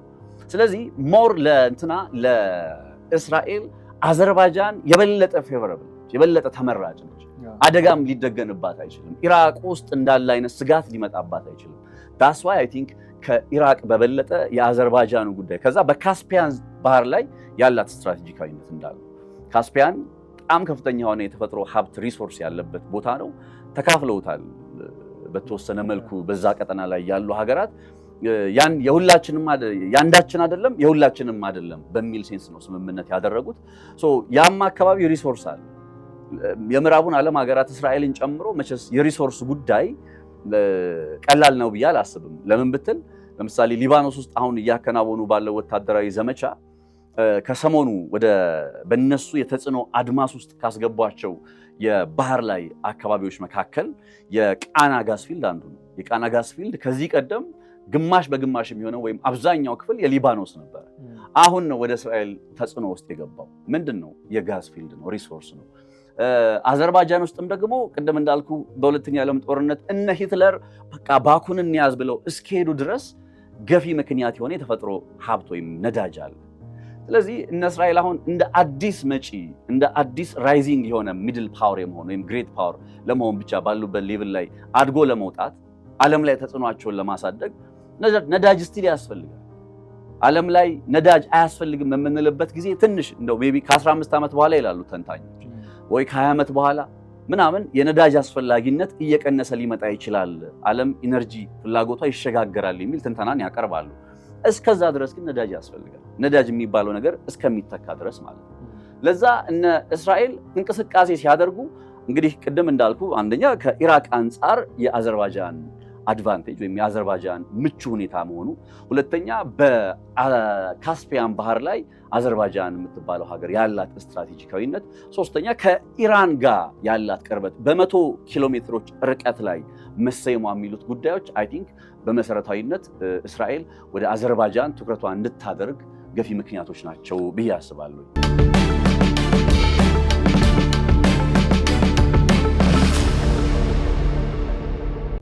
ብዙ ገፊ ምክንያቶች አሏት እስራኤል አዘርባይጃንን ተመራጭ እንድታደርጋት በዚህ ቀጠና አዋጭም ካልኩሌሽን ሆኖ ሊታይ ይችላል። ግን የጦርነቱን መልክ ሊቀየር የሚችልበት እድል ይኖራል ብለህ ታስባለህ? ነፂ፣ አሁን የግራውንድ ኦፌንስ ጉዳይ በምንም አይነት መልኩ ሊያዋጣቸው የማይችል ነገር ስለመሆኑ በተደጋጋሚ ተነስቷል። ትራምፕም በትላንትናው ቪዲዮቸው ላይ አንስተውታል ያንን ጉዳይ። ቬንዙዌላ አይደለችም ኢራን እንዲሉ ካስገደዳቸው አንዱ ምክንያትም በቀላሉ እግረኛ ወታደር አስገብተህ የፈለግከውን ነገር አድርገህ መውጣት የሚቻልባት ምድር እንዳልሆነች ኢራን ተረድቷል።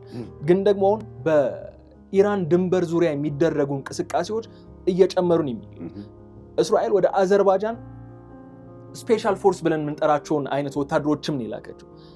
እዛ አካባቢ ላይ የሚደረጉ ምናልባት አናሊሲስ ለመስራትም ሊሆን ይችላል። በምን አይነት መልኩ ምን አይነት ነገር ልናደርግ እንችላለን የሚሉ ትንተናዎችን ለመስራት ሊሆን ይችላል። ኦር ኢቭን ቤዝም መገኛ እንዲኖራቸው በቅርብ ርቀት ሆነው መከታተል የሚፈልጉትን ነገር ለመከታተልም የሚያደርጉት ጥረት ሊሆን ይችላል። ግን እዛ መገኘቷ እስራኤል ኔታንያሁ ከአንድ ቀን በፊት ኦር 2 ቀን በፊት በአንድ ቆይታቸው ሲኤንቢሲ ጋር በነበራቸው ቆይታ መሰለኝ የኢራን ስርዓት መውደቁ የማይቀር ነገር ነው የሚል አንድ መደምደሚያን አቅርበዋል። መቼ ነው የሚለውን ነገር በዚህ ቀን ልላችሁ አልችልም። ግን ደግሞ ሬጂም ቼንጅ በኢራን ውስጥ የማይቀር ነገር ነው። ብዙ አስፈሪ የነበሩ ግዙፍ ወታደራዊ አቅም የነበራቸው መንግስታት ሳይጠበቁ ሲወድቁ ተመልክተናልና የኢራንም ጉዳይ እንደዛ ይሆናል፣ እኛ ደግሞ የቻልነውን ሁሉ እናደርጋለን የሚል ነገር አንስቶ ነበር ኔታንያሁ። አሁን በአየር ላይ ጥቃት፣ በሚሳኤል፣ በብሎኬድ በምን ብዙ ነገር ሞክሩ፣ ማዕቀቦችንም ሞክረዋል። ኢኮኖሚያውን ሊያደቁት ጥረዋል። ህዝቡ እንዲያምጽ፣ ህዝቡ እንዲነሳና መፈንቅለ መንግስት በአመጽ እንዲያደርግ ጥረዋል። እያንዳንዱ ሙከራቸው ውጤት ሊያመጣላቸው አልቻለም። ኢቭን አያቶላ አሊ ኻሜኒንም ገድለዋል። ከፍተኛ የአይአርጂሲ መኮንኖች ተገድለዋል። የኒውክሌር ሳይንቲስቶች ተገድለዋል። በአንድ ዓመት ሂደት ውስጥ ስናየው ኢራን በጣም ብዙ ነገር አታለች።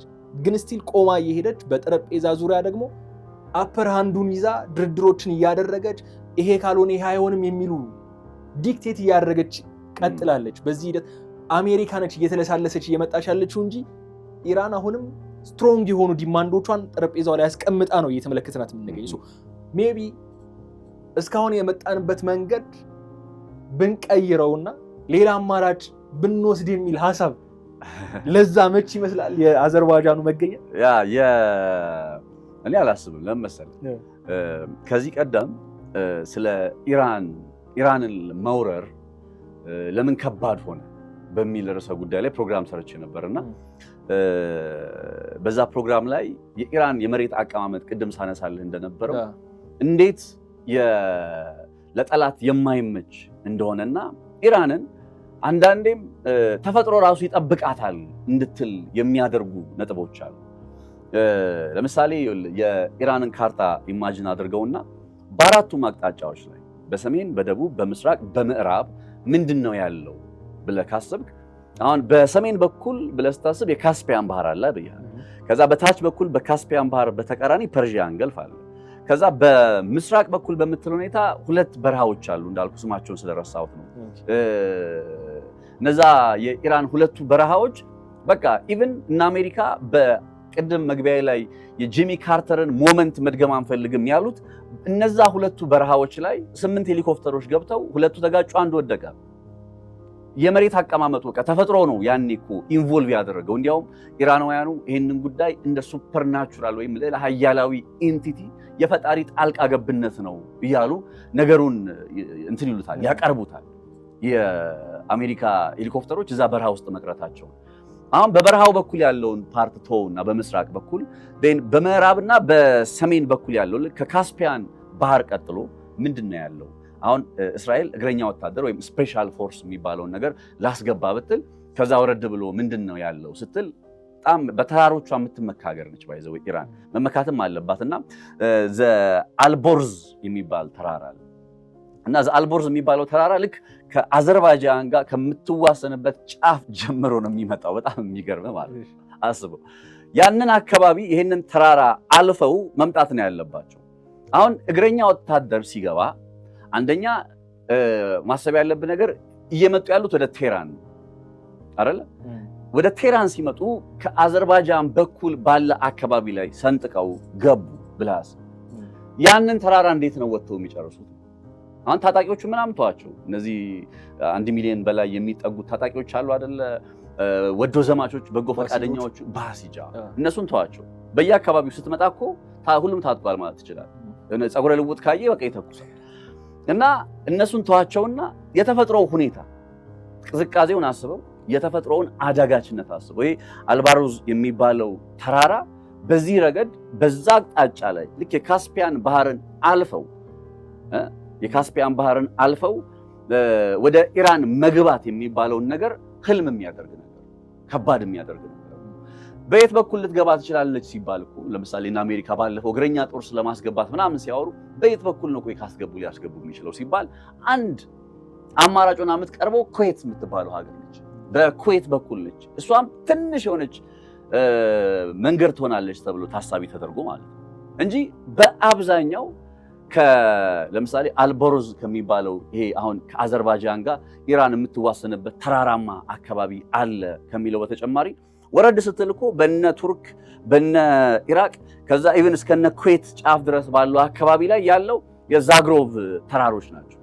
እነዛ ተራሮች አንደኛ በጣም ቅዝቃዜ ነው፣ በጣም ቅዝቃዜ ነው፣ ለመኖር የማይመች ለእንቅስቃሴ የማይመች ነው። ከዛ የመልክዓ ምድሩ ሁኔታ በጣም ተራራማ ከመሆኑ የተነሳ የእግረኛ ጦር እንቅስቃሴ እግረኛ እኮ ሲመጣ ወታደር ብቻ AK47 ምናምን ብቻ ታንክ ይመጣል፣ ሞርታር የጫነ መኪና ይመጣል ምናምን አቋርጠው መምጣት አለባቸው። እግረኛ ወታደር ብለህ የምትገልጸው ይሄ በሁለት እግራቸው የሚሄዱትን ሰዎች ብቻ አይደለም። ያንን ተራራ እንዴት ነው ማለፍ የሚችሉት ብያምናል። ስለዚህ ኢራንን ሰምሃው የመልክዓ ምድሯ ተጠቃሚ ነች የሚለው ቃል እኔ ከዚህ በፊትም ብያለሁኝ። እስኪ አስብ፣ በዚህ ዓለም ላይ የመልክዓ ምድሩ በዚህ ሁኔታ የሚጠብቀው ለምሳሌ በአየር ላይ ልግባ ብለህ የሆነ እግረኛ ወታደሮች ለማከናወን ስታስብ ኢማጂን የሆነ ቦታ ላይ ሄደህ ቤዝ ትሰራለህ። መጀመሪያ ልክ 89 ማለት 79 80 ላይ እንዳደረጉት እነዛ እስረኞቹን ታጋቾችን ለማስለቀቅ ቤዝ ከሰራ በኋላ ከቤዙ ተነስተ ነው ደግሞ ወደ የት የምትሄደው? ወደ ሚሽኑ ወዳለበት ቦታ ላይ የምትሄደው። አሁን ባለፈው ፓይለቱን ነፃ ሲያወጡ እንደዛ ነው ያደረጉት። ኢስፋሃን አካባቢ ላይ ኒክሌር ያለበት አካባቢ ላይ ማለት እዛ አካባቢ ላይ የጦር ሰፈር ሰሩ፣ የሆነ እንደ ሾርት ቤዝ ሰሩ። ከዛ ተነስተው ፓይለቱ አለ ወደሚሉበት ቦታ ላይ ተራመዱ ሄዱ። ከዛ ተመልሰው ሲመጡ ተኩስ ተፈጠረ። ያው 6 አውሮፕላን ምናምን ጋየ። ያው ፓይለቱም ይሙት ይኖር አናውቅም፣ ይዘን ወጣን አሉ። ተረዳኸኝ አይደለ? እነ እስራኤል አንደኛ በእግረኛ ጦርነት ከዚህ ቀደም ከሊባኖስ ሂዝቦላ ጋር በነበረው ጦርነት ጊዜ አንዱ የእስራኤል ወታደራዊ ኃይል ተሸንፎ 2000 ላይ ከሊባኖስ እንዲወጣ ያደረገው የጉሬላ ወይም ይሄ የሽምቅ ውጊያ ስልትን እና ሂዝቦላ መጠቀማቸው።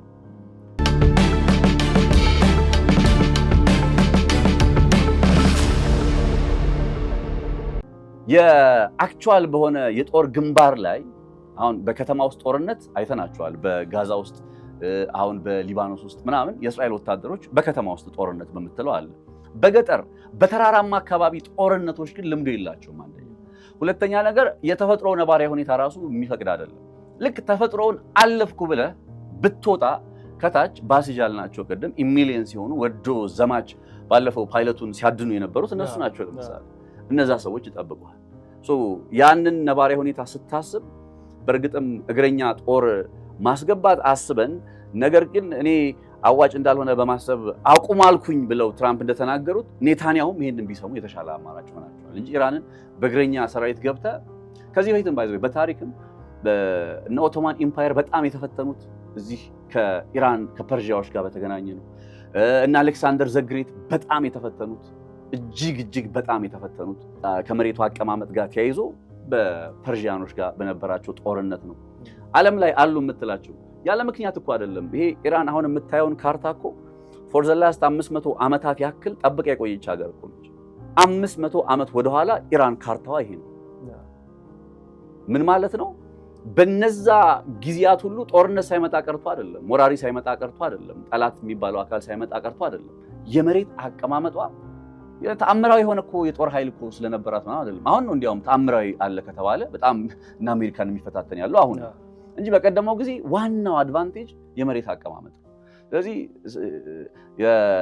በጦርነት ላይ ደግሞ ጂኦግራፊካል ስትራቴጂካዊ የሆኑ ሎኬሽኖችን መያዝ እንዴት መሰረታዊ እንደሆነ መቼስ በጦርነት ውስጥ ያው አናወራምና ምንም አይነት ተስፋ ይኖራል ብዬ አላስብም። እነ እስራኤል እግረኛ ጦር ሊያስገቡ ምናምን ሊሆን የሚችለው ከቅርብ ርቀት ላይ ሆኖ እንዳልከው ክትትል ማድረግ የአየር ላይ ጥቃት ለመሰንዘር ባይዘው ሶሪያ ውስጥም ተቃውሞ እየመጣባቸው ነው።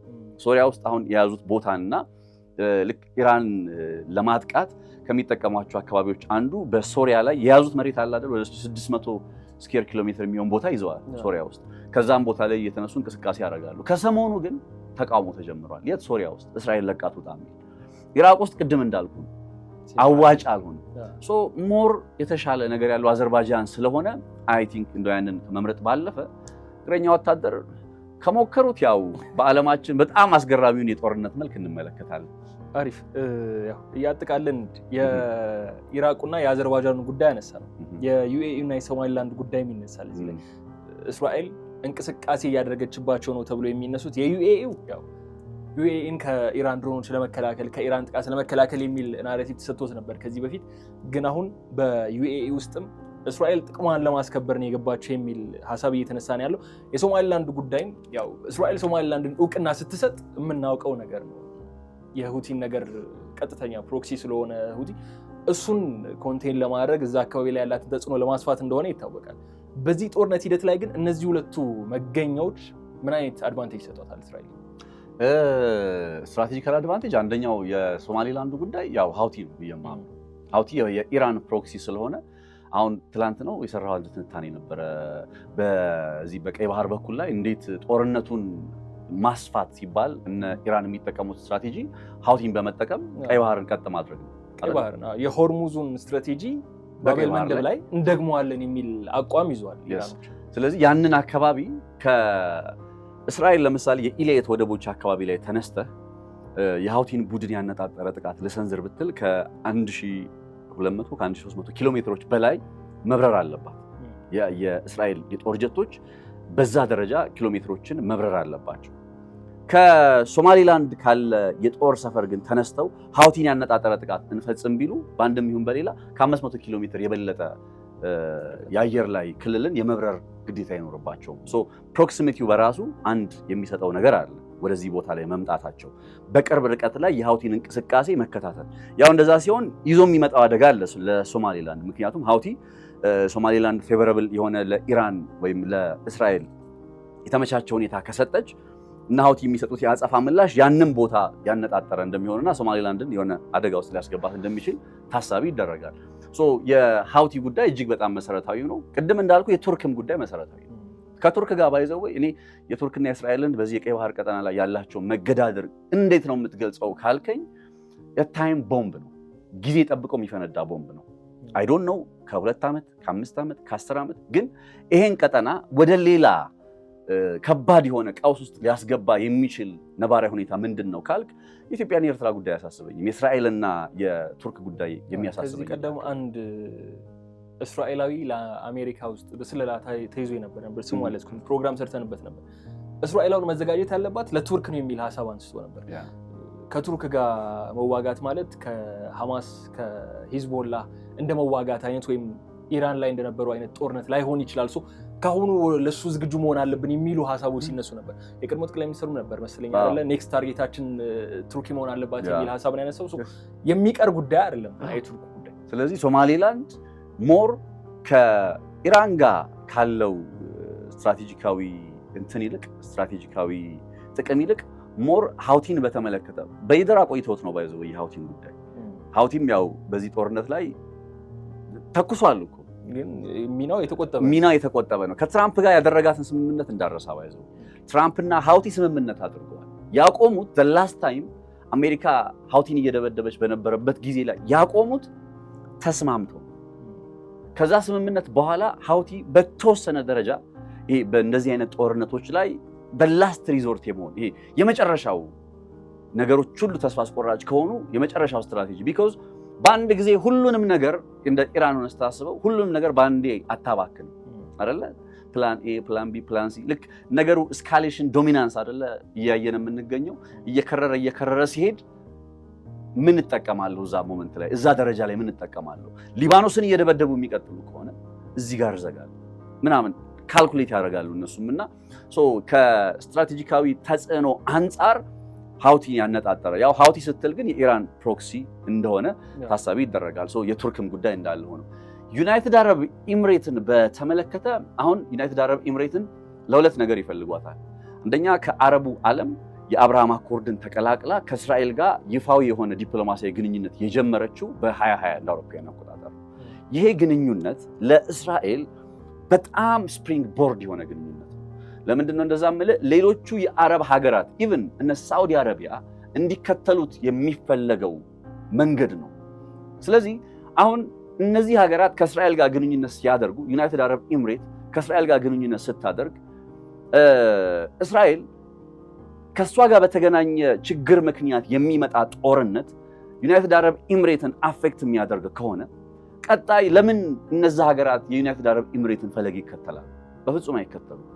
ስለዚህ በአንድም ይሁን በሌላ መልኩ እስራኤል ይችን ሀገር ዩናይትድ አረብ ኤምሬትን መጠበቅ እንደምትችል መሞከር ትፈልጋለች። መጠበቅ እንደምትችል ማለት አሁን አይረንዶም ስትልክላት የእስራኤላውያን ወታደሮችን ስትልክላት የመሳሰሉትን ስታደርግ ሌላ እኮ ምንም ሆኖ አይደለም።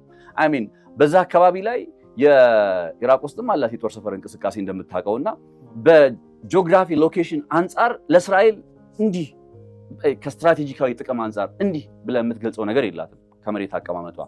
ነገር ግን እስራኤልን በተመለከተ ዓለም ላይ እያደረገች ያለው ሚድል ፓወር ይሄ ግሬት ፓወር ምናምን ሆኜ ልውጣ ስትል አንድ ማሳየትና ፕሩቭ ማድረግ ያለብህ ሀገራት አጋር ሲሆኑ ፕሮቴክት ማድረግ አለብህ። አሁን ዩናይትድ አረብ ኤምሬት ፈረመች ያንን ፊርማ በመፈረሟ ከሌላዎቹ በተለየ እየደረሰባት ያለውን ድብደባ ታያለ። ለምን ሌሎቹ ሀገራት ይህንን ፈለግ ይከተላሉ? ስለዚህ ያላት አማራጭ እንደምንም ብላ ዩናይትድ አረብ ኤምሬትን በጥሏ ውስጥ አድርጋ እንድትቆይ የዩናይትድ አረብ ኤምሬትን መጠበቅ የሚለውን ጉዳይ በድብቅም በግልጽም እሱ ላይ ትሰራለች ብዬ አስባለሁ። ዩናይትድ አረብ ኤምሬት ጋር ይሄን ስታደርግ ግን ሌላ ምን ጥቅም ታገኛለች? ለምሳሌ እና አሜሪካ እኮ የአልሁዲያድ ምናምን የሚባል የጦር ሰፈር አላቸው አይደል? እዛ ዩናይትድ አረብ ኤምሬት ውስጥ ጂኦግራፊካሊ ቅርብ ነው ለኢራን። ስለዚህ ለኢራን ቅርብ የመሆኑ ጉዳይም ደግሞ ሰምሃው አሁን እስራኤል የጦር ሰፈር በዩናይትድ አረብ ኤምሬት ውስጥ የላትም ገና ያው ምርመራ ዘገባ ተሰርቶ እስከምናይ ድረስ እንደዛም አይነት ነገር ውስጥ ብትሄድ ግን ስቲል አላማው ጋራንቲ የመስጠት ለነዛ ሀገራት አሁን እነ ሳውዲ አረቢያ ምን ሊያደርጉ ነው ይባላል ከኢራን ጋር በቃ የማንተኳኮስበት ስምምነትን እናድርግ፣ ጦርነት ውስጥ የማንገባበትን ስምምነት እናድርግ። የሄልሲንኪ ፓክት የሚባል አለ። በቀዝቃዛው ጦርነት ዘመን ያሉ ሀገራት በመሃል ያላቸውን ግጭት ለማረጋጋት የተጠቀሙበት ስምምነት ማለት ነውና ያንን ነገር ደግመን የአረቢያን ፓክት ምናምን ብለን እናስቀጥለው። የአውሮፓ ሀገራትን ተጠቃለውበት ሳውዲም ተጨምራ ከኢራን ጋር ስምምነት እናድርግ የሚል ለምንድን ነው እንደዚህ የሆነች ሳውዲ አረቢያ? እንግዲህ እኮ በስጋት ደረጃ እኮ ከዚህ ቀደም እንደ ስጋት እመለከታለሁ ሲሉ የነበረው እነ ቢን ዛይድ ኢራንን ነበር። ከኢራን ጋር ያለው የሳውዲና ኢራን ነገርን ታውቀዋል። አሁን ግን ኢራን ነገሩን እያከረረችው ስትሄድ ከኢራን ጋር ተስማምቶ መስራት ይቻላል ወደሚለው ነጥብ ውስጥ እየመጡ ባለፈው ያለ ምክንያት አይደለም ለአሜሪካ የአየር ክልላቸውን የዘጉት። ለአፍታም ለሰከንድ ለምን አይሆንም ግን ዘግተው ነበር። እነ ኩዌትም እንደዛው። እነዚህ ሀገራት አሁን ኩዌት ትላንትና የኢራን ድሮን ሲመታት ምንድን ነው ያለችው? የኔ አየር ክልል ኢራንን ለማጥቃት ጥቅም ላይ አልዋለም። ለምንድን ነው ሪዝን አውት ማድረግ የፈለገችው? ኔክስት ታይም ገብቷል አትምቱ ነው እኔ የፈቀድኩ አይደለም አየር ክልሌ ነው እያለች አለችው። እነዚህ ሀገራት ወደ እንደዚህ አይነት ሁኔታ ውስጥ የመጡት ከዚህ ጦርነት በኋላ። ስለዚህ ያለህ አማራጭ እነዚህን ሀገራት ወደ ኢራን ተጽዕኖ ውስጥ እንዳይሄዱብህ ወይም ካንተ ተጽዕኖ እንዳይወጡ እንደው ኢራን ተጽዕኖ ውስጥ ባይገቡ እንኳን አንተ ከዘረጋው የና አሜሪካ እና እስራኤል ከዘረጉት ተጽዕኖ ውስጥ እንዳይወጡ እንደ ቤስት ወይ ይከን ዩናይትድ አረብ ኤሚሬት ላይ ፕሩቭ ማድረግ አለበት። ፕሮቴክት ማድረግ እንደምትችል፣ ዋስትና መስጠት እንደምትችል፣ ጋራንቲ መስጠት እንደምትችል ያንን ነገር ኤክስፐሪመንት የሚያደርጉት ዩናይትድ አረብ ኤሚሬት ላይ ነው ያስባሉ። ሶ ዩናይትድ አረብ ኤሚሬት ስትራቴጂካዊነት ከዚህ አንፃር ሞር እንትን የሚል ይመስለኛል የሚቃኝ ይመስለኛል የሚል በዚህ የጦርነት ሂደት ላይ በተለይ ገልፍ ሀገራት የተመለከቱት አንድ ነገር ይጠብቀናል ብሎ ያሰቡት ሀገር ሲጠብቃቸው አልተመለከቱ። ሶ በሌላ መንገድ እሱን ያው ቅድም ጀምሮ ስታነሳው የነበረው ነገር አለ።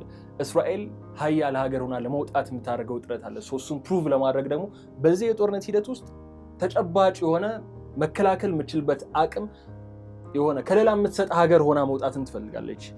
በአንድም ሆነ በሌላ መንገድ የአሜሪካ ጦር ከዚህ አካባቢ ይውጣ የሚሉ ዲማንዶችም ስላሉ በተዘዋዋሪ እሷ ከሌላ የምትሰጥባቸውን አጋጣሚዎችን አመቻችታ መቆየት ከዚሁ ጊዜ ጀምሮ ለቀጣይ ሂደቱ ራሷን ለሀያል ወይ ሀያል አድርጋ ለማምጣት በምታደርገው ጥረት ላይ ጥሩ መደላድል ነው የሚፈጥርላትና በእነዚህ ሀገራት ያው የኢራቁ ህጋዊ በሆነ መንገድ አይደለም የአዘርባይጃኑ ካላቸው ግንኙነት አንጻር ሚስጥራዊ ነው ተብሎ ቢገለጽም ካላቸው ግንኙነት አንጻር ግን ያለ አዘርባይጃን መንግስት ይሁንታ ተደርጓል ብለህ የምትጠብቀው አይደለም። የዩኤኢው የምናውቀው የሶማሊላንዱም ያው ከዚህም አልፎ እውቅና እስከ መስጠት የደረሰ ጉዳይ ነውና በእነዚህ ሀገራት ላይ ተጀምሮ በቀጣይ ደግሞ በሌሎች አካባቢዎችም ያው አሜሪካ በተለያዩ አቅጣጫዎች ላይ ህልውናዋ መገኘቷን በማረጋገጥ አይደለ ሰፖርትም ከሌላም በመስጠት ነው ሀያልነቷን እያረጋገጠች ያለችው። እስራኤል እሱን የአሜሪካን መንገድ በራሷ አካሄድ እየተከተለች ያለች ነው የሚመስለው ብለን ይሳካላታል አይሳካላትም ሌላ ጥያቄ ነው።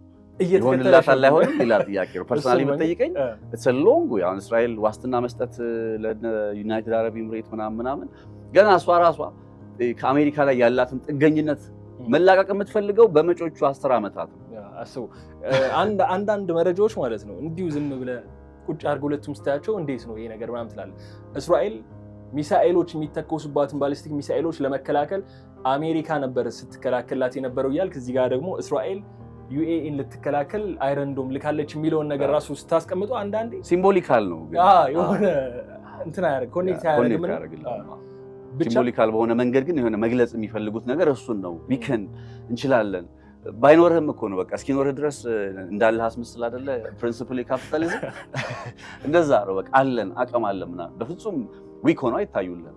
በፍጹም እንችላለን ዩናይትድ አረብ ኤሚሬት መጠበቅ እንችላለን። አሁን አይረንዶም አላችሁ ብትላቸው ሞልቶ ተርፎናል ነው የሚሉ የነ አሜሪካንን ብትጠይቅም እንደዛ ነው የሚሉ። ባለፈው እንደውም እኮ በጣም ቁጣ ያነሳውና የሆነ ችግር ፈጥሮ የነበረ ንግግር ነበር አይደል ትራምፕ ከኒውዮርክ ፖስት አንድ ፖድካስት ጋር ያደረጉት ቆይታ ነበር።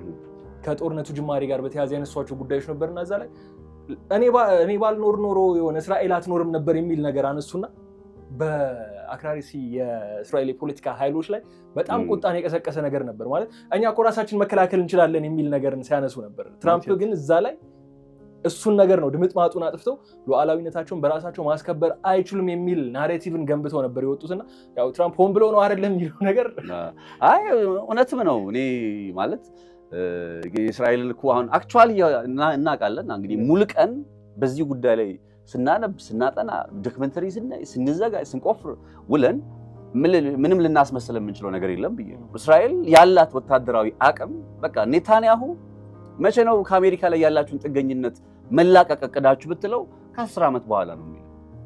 ገብቷል አይደለ? ግን እኮ እስራኤል ሻጭ ነች። አይ ነው የጦር መሳሪያ ሻጭ ሀገር ነች። እንደውም ባለፈው ያዩ የነበረ መረጃ አለ አይደለ? በጣም ቡስት አድርጓል ዘንድሮ ከጦር መሳሪያ ሻጭ ገበያቸው። ግን ቤዚክሊ ለእስራኤል መከላከያ ኃይል የሚያስፈልጉት ታድ ብትል ዴቪድ ስሊንግ እንኳን እዛው ይመረታል። ዋና ግን የእስራኤል ወታደራዊ ኃይል የማጥቃትና የመከላከል መሰረቱ ያለው በእነ አሜሪካ ላይ AK-47 ልታመርት ትችላለህ፣ የሆነ ሚሳኤል ልታመርት ትችላለህ። ከዛ እና አዘርባይጃን ምናምን ይገዛዋል። አሁን የአዘርባይጃን 60% የጦር መሳሪያ የምትገዛው ከእስራኤል ነው። ለአዘርባይጃን ታድ ምን ይሰራላታል? አዘርባይጃን ባላስቲክ ሚሳኤል ምናምን ምን ይሰሩላታል? ዋናው ግን የእስራኤልን አሁን ከምናስበው ነገር አንጻር ከእስራኤል ተጽዕኖ አንጻር ቤዚክ የሚባለውን የምትሰራው አሜሪካ ነች። ገና በ10 ዓመት ነው እሱንም ከተሳካላቸው የሚሞክሩት። እንዳለ የጦር መሳሪያ አምራች ኩባንያዎች የሉም እያልኩ አይደለም፣ አሉ እኮ ግን አሜሪካ ላይ ጥገኛ ናቸው። ስቲል እነሱም ልፈልግ ነው ዛስ ዋይ የሚያከናውኑት ነገር ሲምቦሊካል ነው። አሁን ዩናይትድ አረብ ኤሚሬትን እንጠብቃት ብለው ጥረት ሲያደርጉ ዊር ትራይንግ ነው ተረዱን እየሞከረን ነው የሚል አይነት ስሜት ነው እንጂ በቃ እኛ ዋስትና እንሰጣቸዋለን የሚል አይነት ድምዳሜ ላይ የሚወስድ አይደለም። ግን ያው እንደ ሎንግ ረን ወደ እንደዛ አይነት ሂደት ውስጥ እንደሚሄዱ ፓተርኑን ስትመለከት እኮ እንደዛ ነው። ጥረት እያደረጉ ነው። እንደዛ አይነት ፍላጎት አላቸው። ያ ከመሆኑ በፊት ቢኮዝ እንዳልኩ ነው በቃ በዚህ ቀጠና ኢራን ከፊታቸው ቆማለች። ኢራን ከፊታቸው እስካለች ድረስ ይሄ ቀጠና ሰላም አይሆንም።